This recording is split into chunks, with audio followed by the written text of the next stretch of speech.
back again. Today we have a guest here. His name is Zikry Kholil. Welcome to our studio in Durian ASEAN. Hello, how are you? So we are going to start our ASEAN Breakfast Call dialogue with a discussion and sharing session on Incitement, which is your organization. Most definitely. Yeah. Co-founded it. Yeah. So as much as I know, your organization, Incitement, your main mission is to empower young people, but specifically what sort of young people?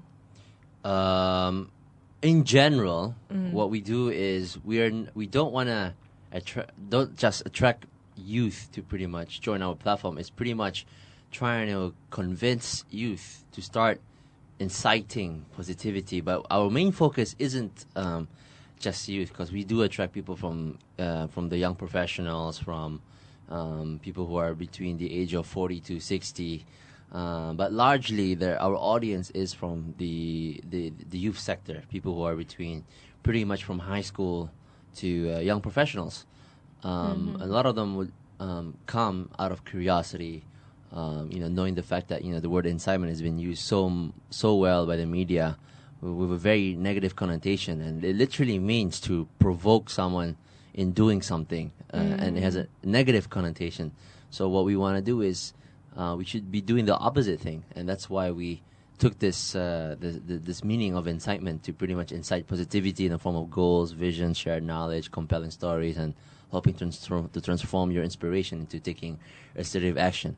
So that's pretty much what we do. I see. So your job is to incite people, but that's part of my job. Incite people to do what? Anything that has to do with a positive effect, because as you can see nowadays, when we open the newspaper, when you look at Al Jazeera or CNN, there's always tragic stories. There's always things that pretty much feeds your mind that there's something wrong with this world. But this is only pretty much I would say less than 7% that's actually happening.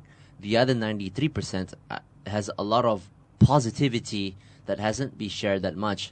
If you would watch Upworthy.com or Viral Nova or Mashable or even Business Insider, these things are pretty much so not just viral, but their content is so much worthy for the younger crowd to keep intact. And this is going to shift the mind of our next young generation, the baby boomers, and even the millennials, to be more conscious, to be more mindful, compared to even Generation Y, who are pretty much the status of this whole shift. But the baby boomers and potentially also the millennials, these are the batch that I would say pretty much has what it takes to have a paradigm shift in overseeing how we could pretty much reach out to the people, to pretty much think and feed people with perspectives that's what I would like to say a mindful perspective. So that's pretty much what we do in Incitement in general, and we want to be part of that that support, that pretty much to keep unlocking those mental blocks that you have and feeding them with as many positive perspectives as they can to move forward and elevate humanity. I'm just curious about the history of how you guys started off. I mean, young people today, or you call it the millennials, yes, they face different, I think, reality than probably the baby boomers or the Generation X. But why do you think you started this off? I'm sure your main group are the millennials in essence, but why you started this off in the beginning? When we started this, it wasn't just for the sake of targeting the youth. It was pretty much while I was working at Mind Valley, which is it's a good company which is a educational publishing online platform. What we do is pretty much me and my co-founder, back then we were just colleagues. His name is Daniel de Grauter, so he's Dutch. So we both co-founded this just because we weren't able to attend one of this Awesomeness Fest, which is done by Mind Valley. And Awesomeness Fest is a personal growth, transformational journey that takes place in an exotic location. At that time, it was going to be held in Hawaii, and we were not selected to go. So out of that, you were selected? No, but we were selected the following year. But we wanted to prove ourselves that even though there was a no, there's always another way around to it. And we realized in our office at that time, our colleagues, they're very smart colleagues. They are very intelligent, and that's what Mind Valley is so good at, attracting really good talents. But unfortunately, when we had this meeting at that time, it's a once-a-week media meeting, and you're at that time you're able to share whatever you have learned. But because of the level of the management, some people are not confident to pretty much take the first step to share what they've learned. So we thought of doing it in a very most relaxing environment, so thus becoming it more like a public speaking platform. But the whole notion of it is to so if it was you that were to come on stage at that time, your challenge is to inspire people who are attending, who are basically your colleagues, and on what you've learned, or even any story that might pretty much give you some kind of wisdom. It all started from there, and then one from another, people started inviting friends over. Now we're like, okay, cool, that's fine. So that's how you started the snowballing exactly effect. The snowballing effect. That's how it pretty much started, and then people were very encouraged. They said it was so different, there's more intimacy. So this pushed me and Daniel to pretty much go back, and maybe it shouldn't just be a talk, it should be more audience engagement, because what we do is we like to focus more on the user's experience rather than having a regular talk. Anyone can watch a talk these days. You can just watch TEDx anytime. In fact, I think Tech Talk and also a few others online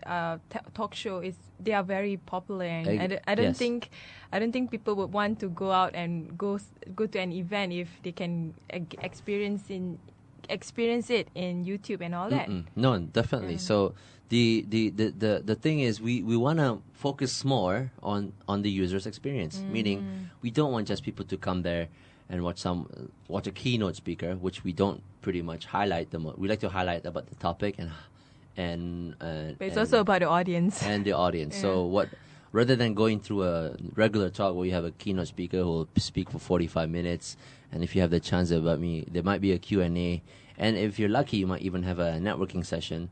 And you'll be really lucky if you're able to talk to the keynote speaker one-on-one. It becomes like a monologue. It becomes a one-way street of sending this information. But that information will not last long, because could be the setting of the place, could be the type of expectation given. But what we do is spaces actually influence the way we think. Spaces actually influences the way how you perceive and receive. So when we do incitement, we don't pretty much want chairs. We want something that's relaxing, happy environment. That's why when we were having it at Mind Valley at that time, we had beanbags all around. So beanbags contribute a lot of the effects. Yes, and also and then the user experience. Exactly. So and we turn it like a edutainment style. I mean, instead of just having it people just talking and briefing, it's not appealing that much to younger students unless they're successfully driven in their careers, like they want to get into E&Y and they have to go all these courses. Maybe they have to put in that kind of mind frame. But in general, if you were to think of it, the way that we do our flow of the event has a lot of science behind it. We want to keep your vibrations level really high. That means it keeps you very receptive on what's coming next. We keep you engaging so it won't get you strayed from what you are feeding off. And we want to pretty much educate the people to be more grateful, which happens at the end of the episode. We like to call these things episode, where people go around the appreciation round, and this is when you start to see people, even crying in tears and even being so thankful of the message given. And that's when change starts, the spark. That's what we call the moment. And at the moment is when you give them a call to action, and that call to action is pretty much to funnel them to specific initiatives or specific programs that we're partnered with, or that we have available, and even encourage them to start their own community a lot of our initiatives were never started because of me or my co-founder. A lot of them started from the grassroots, the people. People come up to me and Daniel asking, can I do this? Can I do that? And we say, go for it. Let us help you. Let us facilitate you. Let us guide you. And now a lot of them are growing so freaking fast. Who are they? I mean, what kind of other initiatives that that sprouted under your supervision? So there's pretty much 4 pillars within the Incitement umbrella. So you got the first one, which is the first initiative started within the community, which is called Incitement Growth. So what they do is they empower less privileged youth. So they go to orphanage organizations and they even go to refugee schools. And what they do is they bring that whole Incitement experience to the schools, and what you get is a very transformational journey for these younger kids. Rather than teaching them, basic, subjects of biology, mathematics, geography, which is pretty much self-attainable, we give them pretty much soft skills. But these soft skills shouldn't be called soft skills in the beginning because they're hardcore skills. They're not that easy. I have no idea who came out with this word soft skill, but pretty much I like to call them hardcore skills because they learn how to do public speaking. They learn to gain more self-esteem and confidence. They even learn to be more attentive when it comes to selling and pitching, and even dreaming big, and being more ambitious. These are the things that not mainstream NGOs or schools, community schools, even our schools today in Malaysia are not really focusing on. Sometimes you have someone from an outsider teaching these things, but they're not taken seriously. That is why we like to put in the fun factor, because fun is pretty much the whole reason why this thing started. Because if I can't have fun with what I'm doing, I'm not gonna pretty much enjoy what I'm doing. So the whole point is to keep it fun, keep just doing things that are very non-traditional, that pretty much compensate with their mind frame. Yeah, I mean, I think having the access is very important, especially for people from those kind of lower socioeconomic background. Yes. I think a lot of these very good. I don't know whether you should call it soft skill or hardcore skills. Hardcore skills. Usually, people would go to consultants or to any training session, and they will have to, they have to provide a lot of money just to, learn some of these soft skills or hardcore skills. But for people from the lower income background, they are not able to access all these skills. So at the end of the day, they are not being given an equal opportunity to start. That's right. To start, especially in terms of employment or in terms of trying to build their confidence. Right. So, but other than that, I mean, what else that you do that you really bring forward in terms of, besides the access, bring forward in terms of trying to build the character or the opportunity of these lower income groups?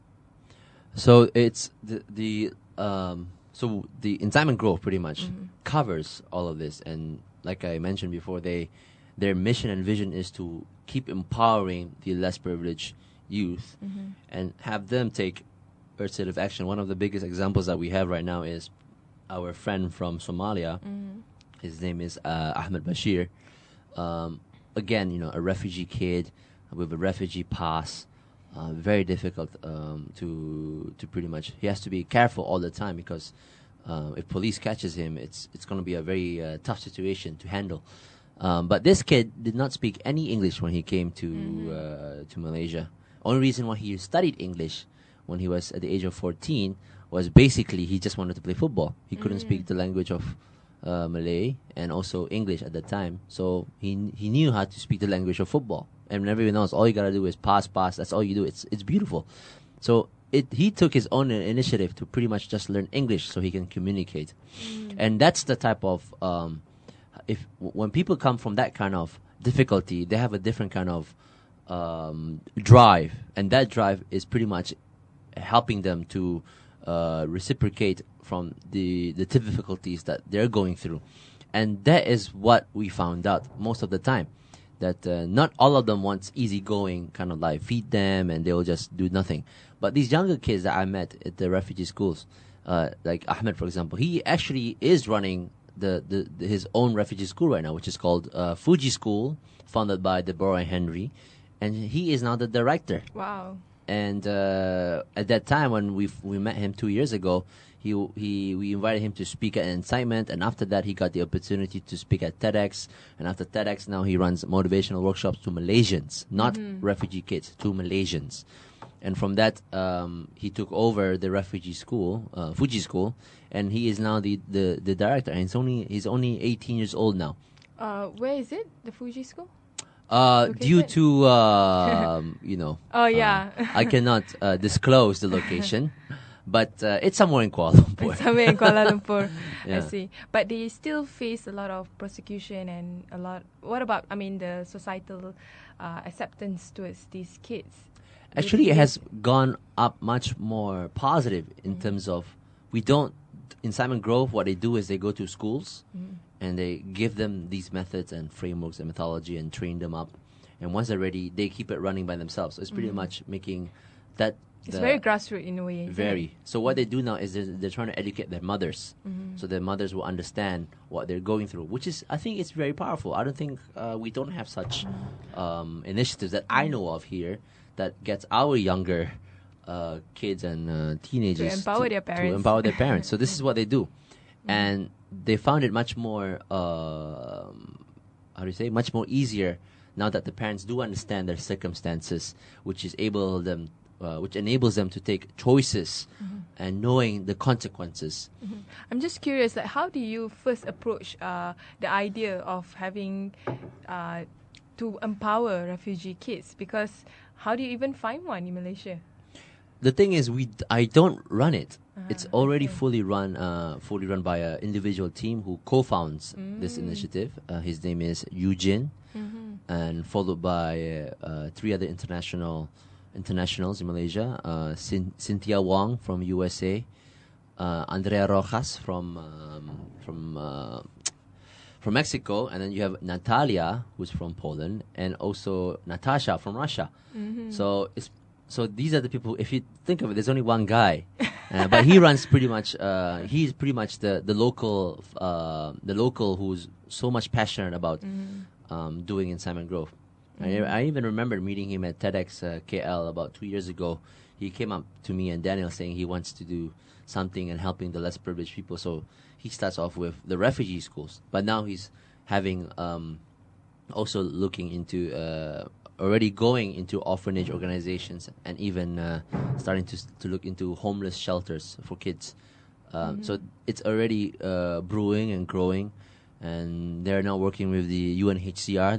They are even giving entrepreneurial training to refugee mothers to pretty much be more entrepreneurial thinking and start their own business from home, so they don't have to pretty much go look for a job. A lot of them takes risks. They take a lot of risk by looking for jobs, and it's very dangerous because there's a high risk of getting caught, and once the police catch you, like I mentioned earlier, it's going to be very difficult for them. Okay, so let's continue again. When we return, we will talk more about the exciting part of why Incitement why people want to join Incitement in the first place. Oh, sure thing. Sure thing. The voice of sharing. Durian ASEAN. Hi, welcome back again. Today we have our welcome back again. Now with me is Zikry Kholil. Again, he will be sharing more about incitement and empowerment and also young people. So let's focus on your program. You'll be having an incitement program tomorrow, right? Yes, it's tomorrow at the Platinum Central. It's next to KL Central at the SME Core Building, level 5. Starts at 7:45 p.m. and it's free. It's free. It's always free. So what is the theme for tomorrow? Tomorrow is why you should never give up. So do you always have different themes every time you have an incitement program? Correct. Every month we will have a different theme. But we always keep it vague, because once we start making it like a niche subject or topic, then it's going to be difficult to find dynamic speakers. So when we keep it vague, it keeps us on our feet to keep feeding our insiders or our tribe, we call them, with dynamic speakers who can actually address from different perspective, different background, from different stories, and pretty much take over from there. So tell me more about the Incitement program itself, because I just want to know why Incitement is so inciting. I think if you ask me, my honest opinion is pretty much because it's different. It's not, when you go there, it doesn't feel like a talk. It feels like you're going through a transformational program for 2 hours, and that is free. People kept asking, why aren't you charging top dollar money? I said, I will never do that, because that is the whole purpose of this movement, to keep these kind of content, these kind of experiences, these kind of gatherings free. Yeah, that's the interesting part, because usually personal growth training talks, they would definitely charge some amount of money. It can be very expensive. It can be just a minimum like door charges, but at the same time, like how do you keep it running without charging anyone even a penny or a dollar? The thing is, we have a very great, committed team that would just invest for their time, and it's very difficult for a lot of movement shakers or new groups or organizations that starts, because when you start with pretty much zero. And we've been doing things knowing that Incitement is in 40 countries. We are doing this with almost zero budget. The only time I remember using the money, the budget, is pretty much maybe buy some chips, which is like nothing, which is like, we don't really count that as a form of budgeting. Or even that one time we did our anniversary last year, we got sponsored by a bus rather than getting a bus, or helping Incitement Grove, giving them some pocket money in terms of getting them to hire a van so they can commute the less privileged students to come to our location. Those are the things that we do, but we don't have large amounts of budget. I think last year we probably spent less than 300 ringgit, which is $100. So you get mostly in-kind sponsorship when you run your activities? A lot of them will be like, sponsoring the platforms. Like Mind Valley has been our venue sponsor for the past 2 years and a half.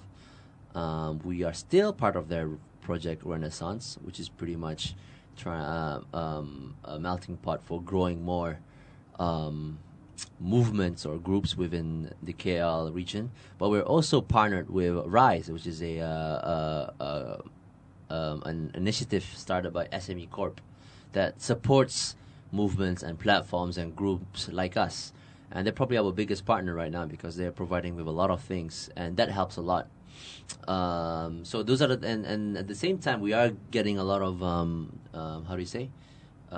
funding and grants coming in, but those things don't kick off until August.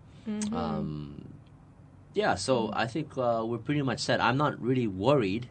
There might be some slight concerns, but now having a convincing team in Incitement Malaysia, it pretty much becomes much more more. I feel more at ease.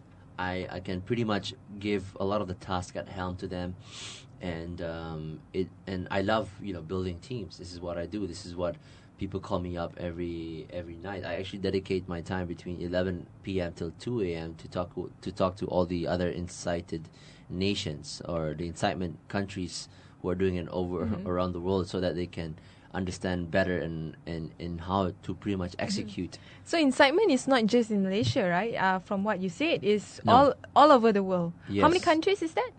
We have in 40 countries, but we only have launched at 18 in 18 of them. The other 22 are pretty much on the verge of they're going through a lot of not transition period, but pretty much a period of trying to get used to reading it. Again, different people have different ways to execute, and different people from different countries have different pretty much mindset on how to get it going. Of course, it's a big risk to invest my time in seeing this to oversee all of this. But again, we go through a rigorous interview, which I've learned. Before, I would just be very impulsive and say, okay, sure, do it. But it doesn't pretty much help. But when you go through an interview and making sure that this is the right person to do it, then you have a different kind of drive set. Our only challenge with that is, how do I get everyone talking to each other, apart from just having it in a secret Facebook group. So we are trying to get more Google Hangouts as often as we can, so that we can get to know each other, help each other, share each other's resources, network. Pretty much it.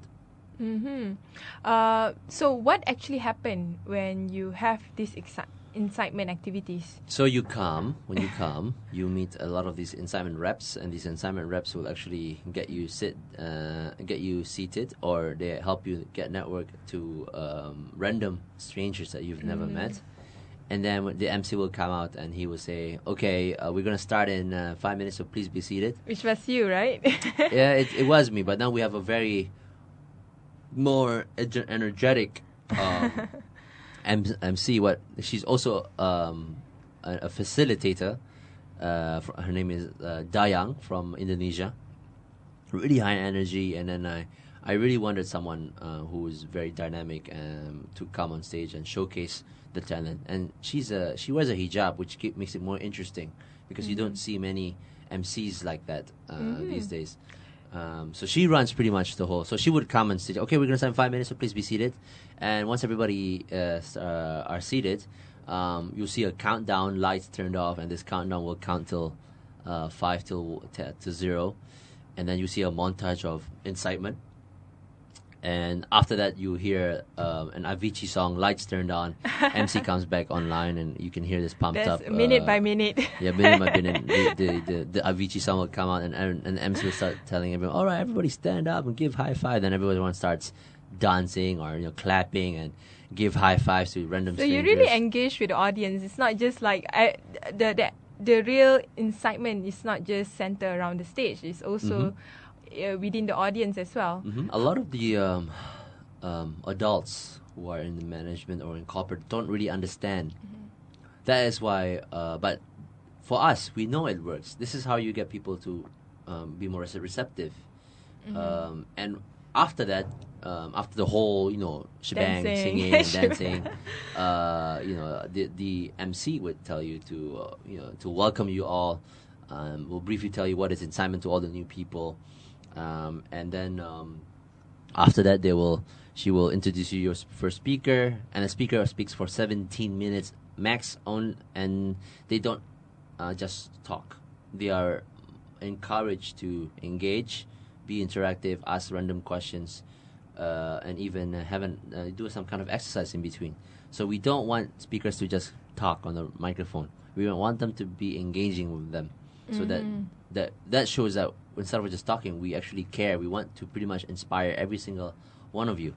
So we will only have 3 speakers, and then followed by a flashlight, which is a fan favorite. Flashlight is basically long story short, it's a karaoke presentation. So you come on stage, any volunteer from the audience will come on stage and volunteer on this mysterious slide they've never seen before. And once they present, it's not just it's a form of public speaking, right? I mean, you're training them. But it's pretty much a fun way, because you're presenting a bunch of pictures, and then there's a random text that tells you what you need to do with the audience. A lot of laughing, and it's a lot of fun for the audience. And then you have random incitement sessions, we call them. Basically, we challenge the audience to do some kind of group activities or group exercise.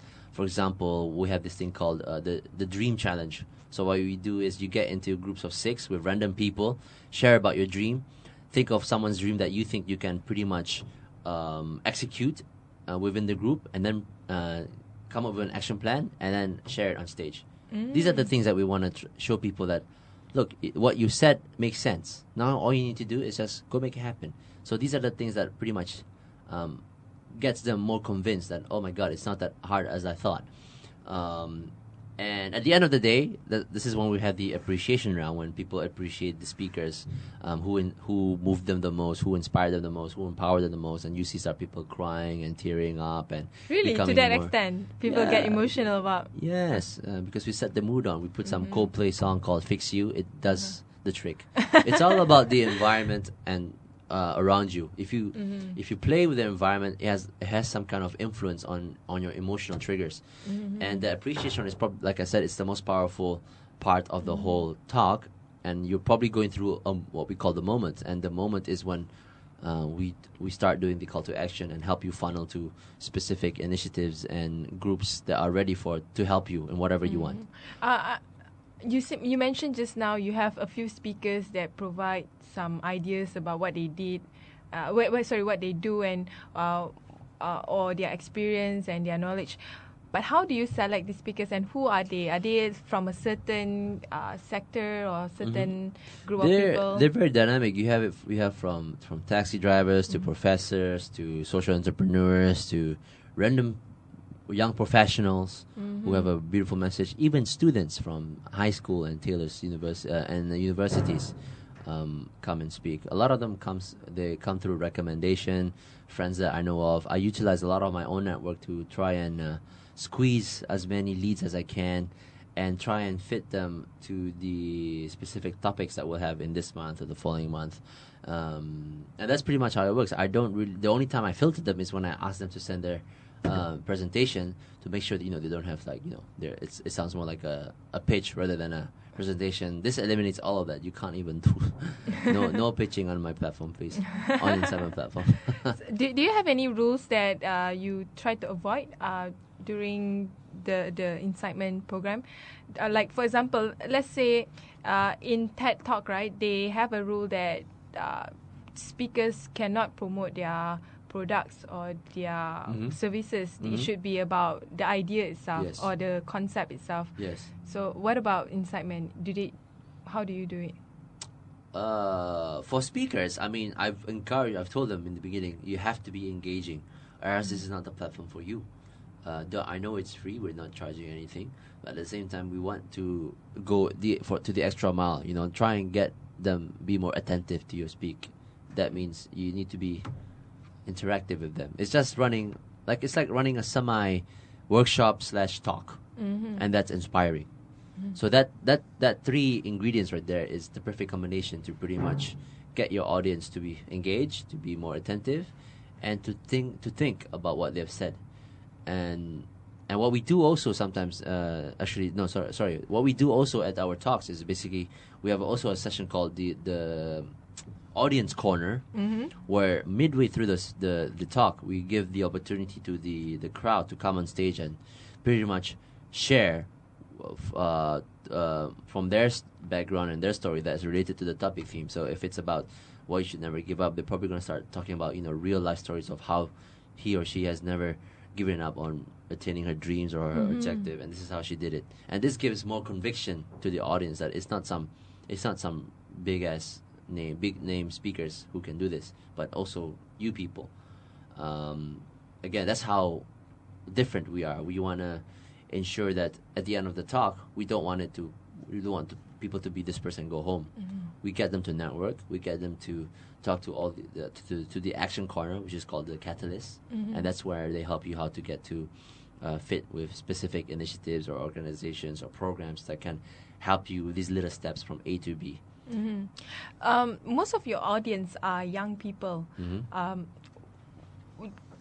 Do you think? What do you think of the young people today, like in general? Because young people are your constituents, and they are the ones that you help them to build their confidence and their presence in front of the public. But what is your view on the young people today? Are they a lost generation? Are they? That's what is being written by a lot of people. Like, they are a lost generation because they are very privileged, but at the same time they are facing a lot of socio-economic situation that probably generation before then may not face it. So to some extent, I do agree that they are more privileged. So in other sense, like the Gen X always says, the Gen Y are spoiled kids. So it's the same thing for us to say these guys are much more spoiled. But I don't want to stereotype that, because they're not spoiled because of the way they're behaving. It's just the fact that it's all because of technology. It simplifies a lot of things. You see kids with iPad at the age of 4 and 5 playing on it.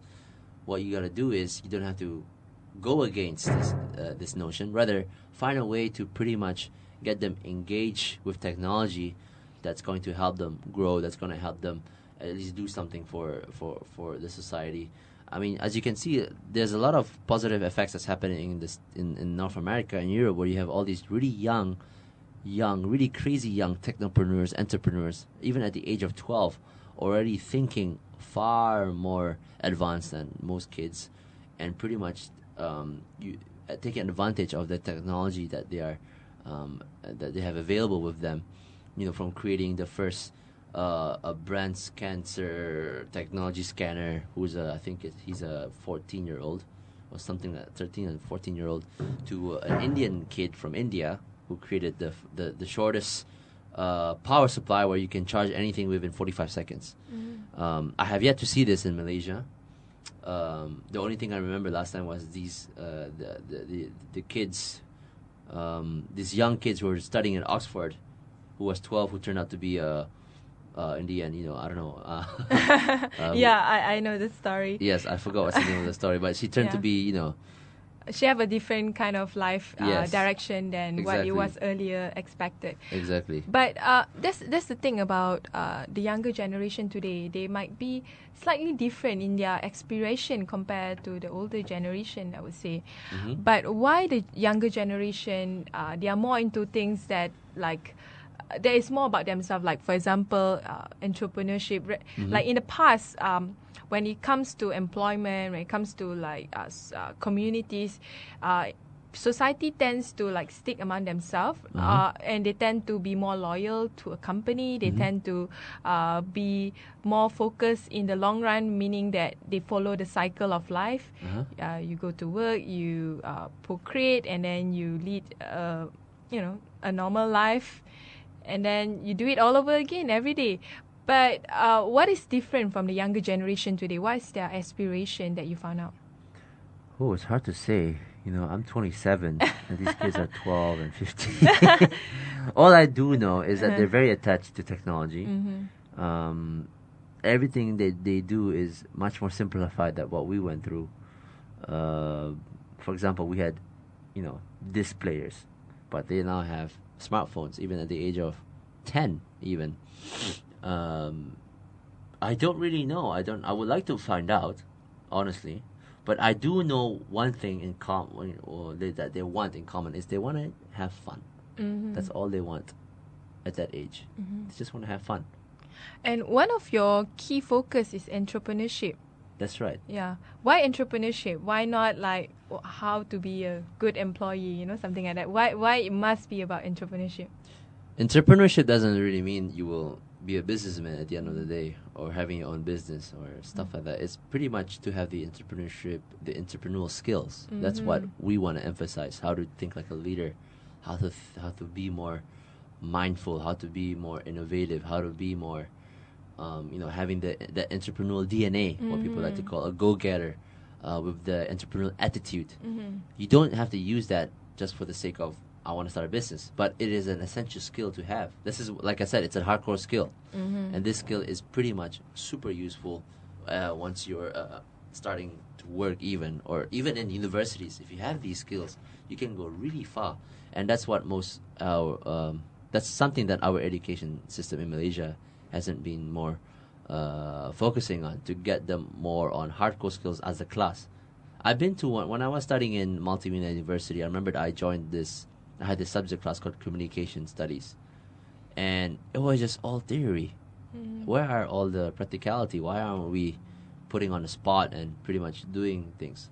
Of course, again, I look back at that time, my classmates, most of them had a very, weird attitude, who just really don't care. They just want to, do that exam and Get through it.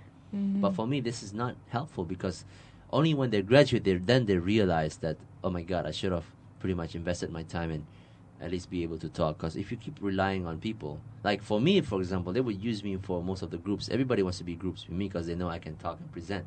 But it isn't fair, because at the end of the day, you need to start investing in your own time. And if you can't even simply do a presentation, in front of the your groups, you're gonna find it very tough once you're in the working world. And this is when most young professionals starts to learn, how to sell, how to pitch. You don't learn these things in universities. You learn business studies, but That's true. where is the It's all selling theories, stuff? and it's all about getting the best in terms of scoring your CGPA. But it's not Yes. so much about how you develop as a person. Exactly. But when it comes to the working world, they see more of your character rather Yes. than your academic Exactly. achievement. That is why I like to tell the younger generation to I tell them a story. Let's say if you thrive to work at Google and this is your end goal, and you work your ass off working, studying your SPMs and getting 15 A's, and then you got into one of the best universities in Cambridge, and you got cum laude, and then getting CGPA of 4.0, and with all these distinctions, blah blah blah blah. You apply for Google. Google takes you in, and at the end of the day, you just realize it was just a ticket for you to get into this company.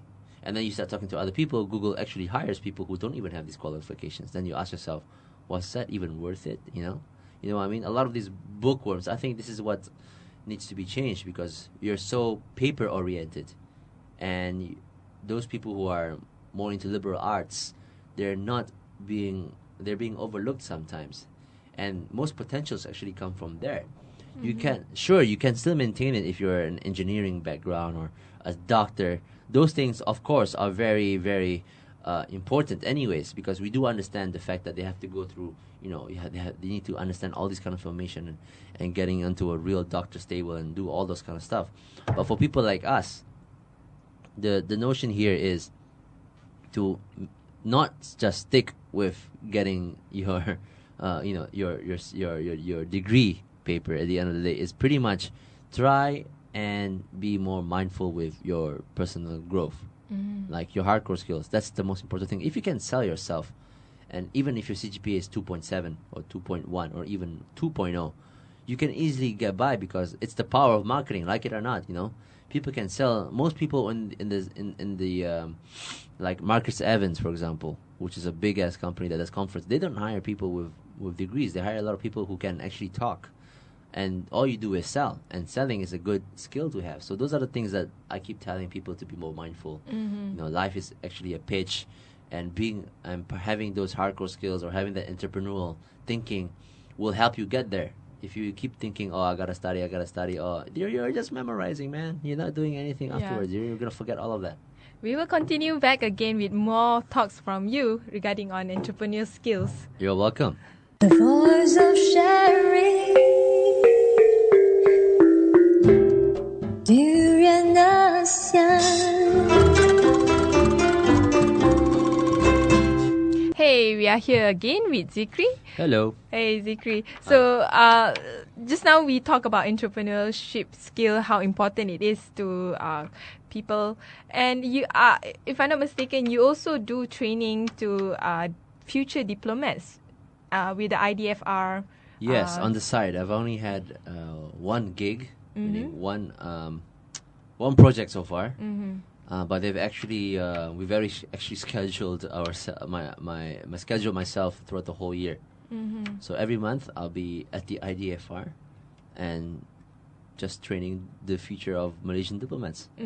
So why they hire you? I mean, they could have just do it theoretically, or they could have their own understanding how to be a diplomat. But why they need someone like you to incite them?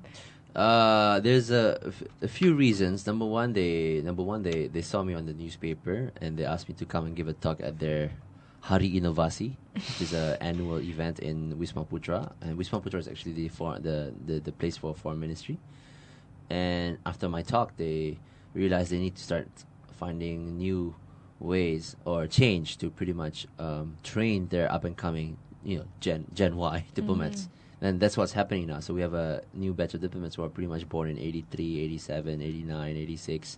So about your age lah. And they realize, and they realize that they find it a bit more tough to crack the code on how to get these people thinking more innovatively, and being more dynamic with the group. And they called me up and asked, would you like to do this training course? mostly in innovative thinking, because bureaucrats don't have that free flow of drive to pretty much say even teaching them some entrepreneurial skills. It's very rare, but there are those who do, and once I show them this path where they can actually be more entrepreneurial with, even though they're bureaucrats, they find it more beneficial, and they understand that it's giving them more advantage. I mean, as a diplomat, you have a lot of how do you say? You have a lot of situations where it needs to think out of the box. And I always share them the story when the French government actually talked to one of the prominent Islamic scholars to talk to terrorists to stop funding them in France. That was an out of box initiative. Mostly people would just drone the crap out of them, or pretty much send envoys down there. But rather they became smart about talking by going through mediation talks. So how do you teach them to work together in teams or to develop negotiation skill? It's like going back into the basics. If you have let's say if there were ASEAN diplomats, which would be very tough because everybody comes from a different background, comes from a different country, comes from a different foreign policy And social norms as well. And social norms.